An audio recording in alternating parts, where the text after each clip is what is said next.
ठीक है, रिकॉर्डिंग हो रही है। अच्छा, अब इसमें है कि हमने इसके लिए थोड़ी सी मतलब इंजीनियरिंग पता होनी चाहिए कि क्या क्या चीज़ किस पर डिपेंड करती है, क्या चीज़ पूछ रहा है। बट टाइम इक्वेशन का अगर किसी को नहीं पता तो मतलब फिर वो सॉफ्टवेयर क्या करे, अगर आपको चलाना भी आता है तो। लेकिन चीज़ें देख लो कि अच्छा इसको करते कैसे हमने। तो जो मैं ये बता रहा था कि हाँ, इंटरनल इक्वेशन वो उसके लिए ना कैलकुलेशन ऑफ वेपर प्रेशर के लिए यूज होती है, ठीक है ना।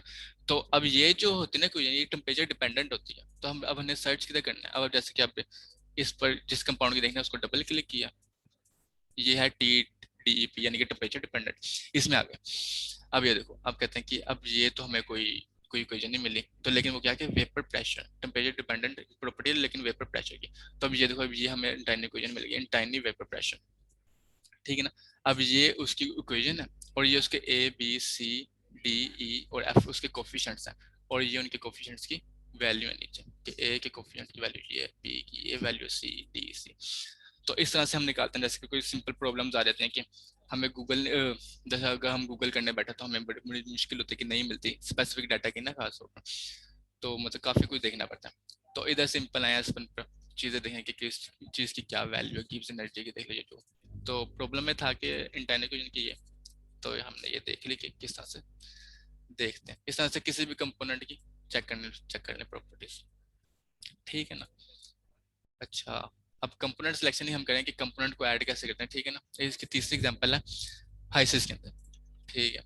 अब फ्रैक्शन ऑफ हाइड्रो, ये सारी एग्जांपल खुद ही निकालिए ताकि प्रैक्टिस होती रहे बच्चों की ना, कि अब अगर मैं बताया था सिंपल कि ऐसे कंपाउंड ऐड करते हैं तो ठीक है, ऐसे तो कोई भी बताया था, ठीक है ना, कि सिंपल प्रोसेस था। लेकिन उसके बाद उस कंपाउंड को ऐड करके उसकी प्रॉपर्टीज चेक करना, बाकी चीजें करना, और अगर कंपाउंड कंपोनेंट नहीं है तो फिर क्या करना। तो ये थोड़ी एग्जांपल थी।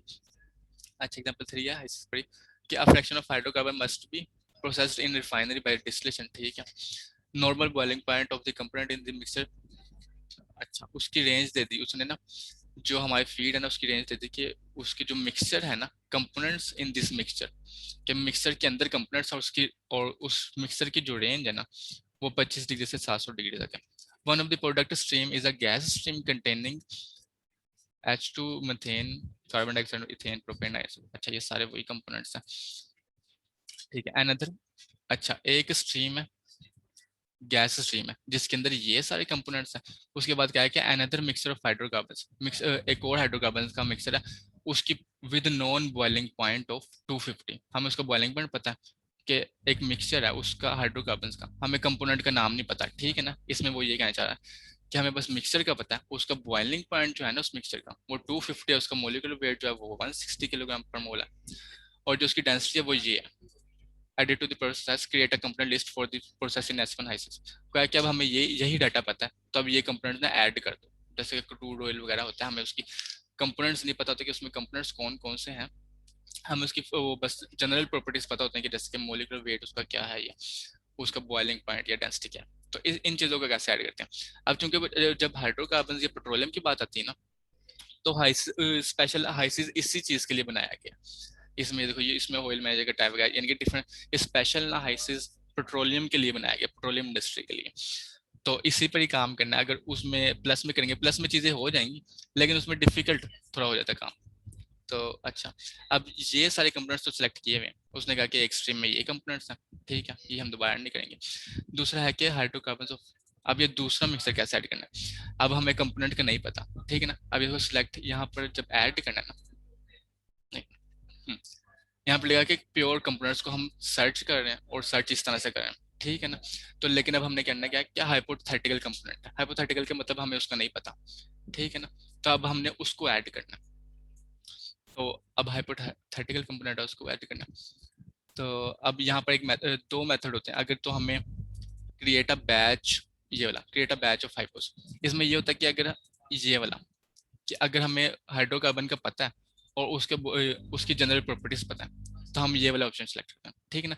लेकिन अगर हमें पता है, लेकिन अगर हमें खाली उसकी रेंज पता है ना, कि normal boiling point of the mixture, यानी कि मिक्सचर की बस बॉइलिंग रेंज ही हमें पता है, यानी कि रेंज पता है, तो फिर हम ये वाला सेलेक्ट करते हैं कि क्रिएट एंड एडिट हाइपो। तो अच्छा, जब हमने क्रिएट एंड एडिट हाइपो किया इसको, अब ये ऑप्शन है कि न्यू हाइपो, यानी कि हाइपोथेटिकल कंपोनेंट बनाना है, हम कहें न्यू बनाना है, ठीक है। अब इसको हमने ऐड किया यहाँ पर। अब इसका ये नाम रख ले कोई भी, क्या हमारा मिक्सचर है। इसको डबल क्लिक कर दिया, ये न्यू प्रॉपर्टीज खोल देगा। इसको इसका नाम रख दो मिक्सचर है, इसका नाम रख दिया। उसके बाद हमें क्या इसकी चीज़ें दी हुई हैं। अब उसने पूछा था कि इस मिक्सचर को आप डिफाइन करें जो भी चीज़ें। तो हम किन किन जितनी ज़्यादा चीज़ें हमें पता होंगी उतना अच्छा, ताकि उतने अच्छे रिजल्ट्स हैं। लेकिन फिर भी जितनी चीज़ें पता है उतनी चीज़ें ऐड करते हैं। नॉर्मल बॉइलिंग पॉइंट ये है 250, मॉलिक्यूलर वेट जो है 160, डेंसिटी है 850, और बस। और हमें यही चीज़ें पता है। आगे ये है कि critical temperature, critical pressure, critical vapour pressure और एसेंट्रिक फैक्टर है। तो अब जितनी चीजें हमें पता है ना उतने हम कर देंगे। और उसके बाद हम क्या करेंगे कि एस्टिमेट अननोन, अब जितने रह गए वो खुद ही अपन एस्टिमेट कर लें। ठीक है, तो इसको करेंगे एस्टिमेट अननोन। अब ये हम आगे वैल्यू देखते हैं, तो ये वैल्यूज की खुद ही उसने डिफाइन कर दी है इन प्रॉपर्टीज की बुनियाद पर। ठीक है, तो अब इस कंपोनेंट को हम ऐड करते हैं कि एक मिक्सचर की ये वाली स्ट्रीम थी। अब ये वाला मिक्सचर हाइपोथेटिकल ग्रुप ऐड हो गया इसमें। ठीक है, अब जो इसमें एक और मिक्सचर था उसमें रेंज हमें दी हुई थी, उसको क्या सेट करना, उसको ऐसे इसको ऐसे सेट करना।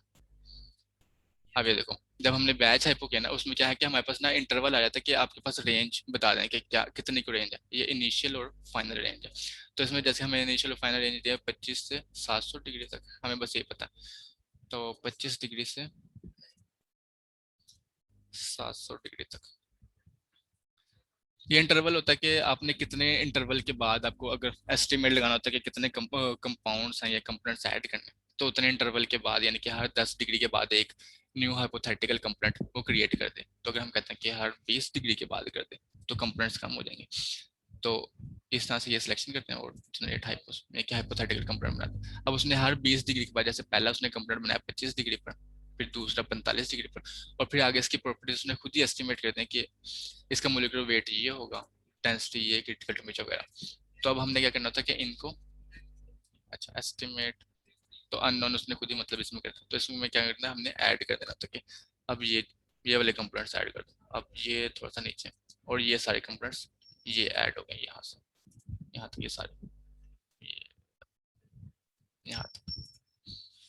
ठीक है ना, तो इस तरह से इसमें हाइसिस में ऐड करते हैं कि अगर हमें चीज़ों को पता है कि कंपाउंड कंपोनेंट का नाम वगैरह पता है और अवेलेबल है तो ठीक है उसमें ऐड करते हैं।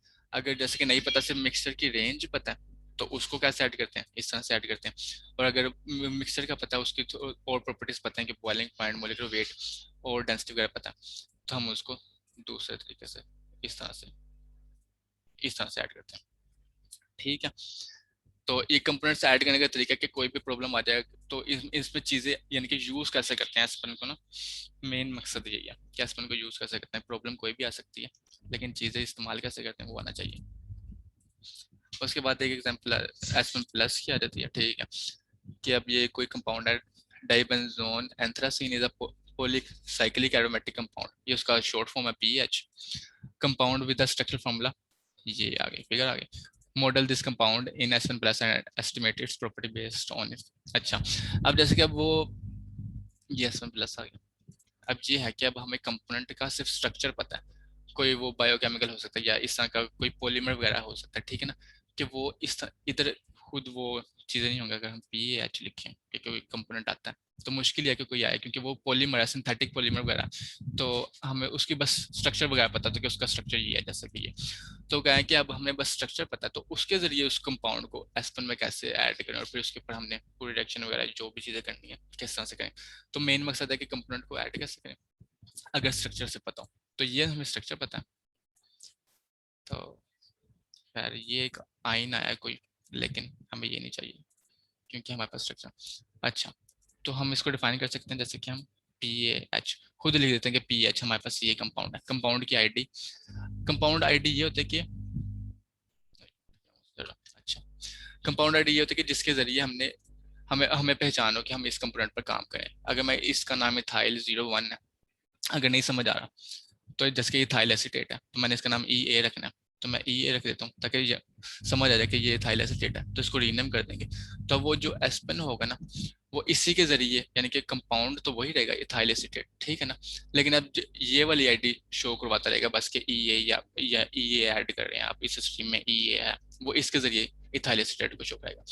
तो अब जब मैंने पी एच लिखा ना, तो अब ये देखो उसके आगे प्रॉपर्टीज नहीं आई कि उसको एस्पेन को नहीं पता कि क्या चीज़ है। तो जब पता नहीं होता, तो मैंने बताया था कि एक कन्वेंशनल होता है, नॉन कन्वेंशनल होता है। फिर नॉन कन्वेंशनल के आगे टाइप्स होते हैं, उनको डिफरेंट तरीकों से ऐड करते हैं। जैसे कि अब ये नॉन कन्वेंशनल है, इसमें ये सारे नॉन कन्वेंशनल, यानी कि जिसकी कुछ चीजें पता होती हैं कुछ नहीं पता होती। तो ये एक सूडो कंपाउंड, जैसे कि अब चूंकि ये पॉलीमर है ना, पॉलीसाइक्लिक कंपाउंड, तो इसको हम सूडो कंपाउंड कह देते हैं। और जब हमने इसको सूडो कंपाउंड सेलेक्ट किया ना, तो अब ये देखो, अब इधर ये साइड पर ना इसकी एक टैब आ गया, रेड। रेड का मतलब ये होता है कि ये इसको रिक्वायर्ड इनपुट है, ठीक है ना। जैसे कंपोनेंट्स है, ये सारी चीजें अगर बंद कर दें। ब्लू का मतलब होता है, ब्लू का मतलब होता है कि रिजल्ट्स वगैरह और सारी चीजें पूरी हैं, रिजल्ट्स अवेलेबल हैं, ठीक है ना। अगर सिंपल टिक लगा हुआ है तो मतलब इनपुट कंप्लीट है, ठीक है ना। अगर ये देखो अगर रेड है तो इसका मतलब क्या, इनकम्प्लीट है, इसमें कोई चीज चाहिए। कंपोनेंट्स को ओपन करते हैं, कंपोनेंट्स में हमें क्या है कि सूडो कंपोनेंट जो हमने ऐड किया उसकी प्रॉपर्टीज नहीं पता। अब जो जो प्रॉपर्टीज पता है हम उसको ऐड करते हैं। अब इसको सूडो कंपोनेंट में गए हैं, तो अब जैसे कि अब ये चीज आ जाती है कि उसका वेपर प्रेशर क्या है, विस्कोसिटी, वाटर सोल्युबिलिटी, लेकिन हमें कुछ डाटा नहीं पता, ठीक है ना। हमें क्या पता, सिर्फ उसका हमें प्रॉब्लम में दिया हुआ है कि सिर्फ स्ट्रक्चर पता है, हमें कोई और डाटा नहीं दिया हुआ। तो हम आएंगे मोलिकुलर स्ट्रक्चर में, ठीक है। इसको डबल क्लिक कर दिया। अच्छा, ये पता लगे मोलिकुलर स्ट्रक्चर में है। इसको अगर मैं दोबारा से दिखा दूँ, यहाँ पर थे, इस कंपोनेंट को हमने ऐड करना स्ट्रक्चर के जरिए, तो इसको डबल क्लिक कर दें।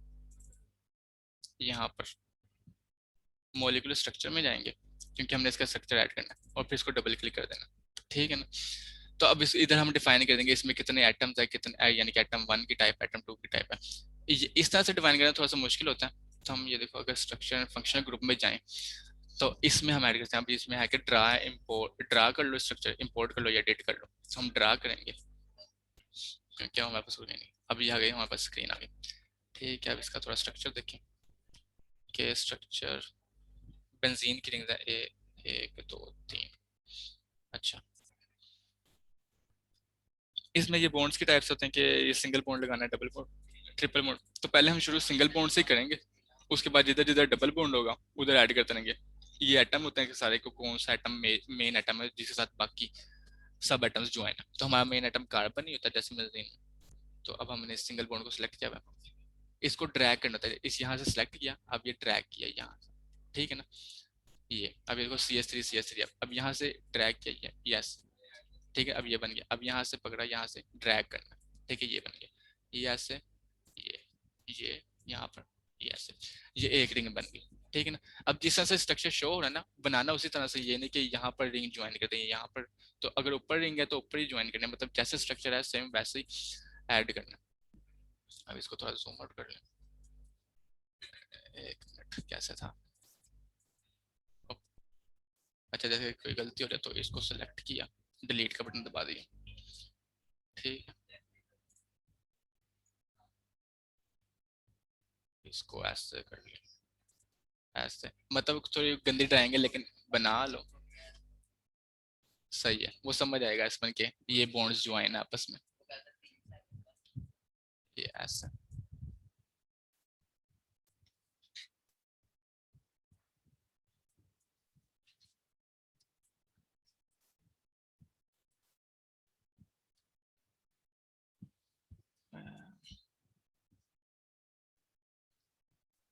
इस तरह से, और ये ऐसे। अच्छा, ये मीटिंग खत्म हो जाए तो दोबारा ज्वाइन कर लेना इसको, फिर बताता हूँ कि डबल बॉन्ड कैसे ऐड करना और ये बाकी चीजें क्या है। एक मिनट।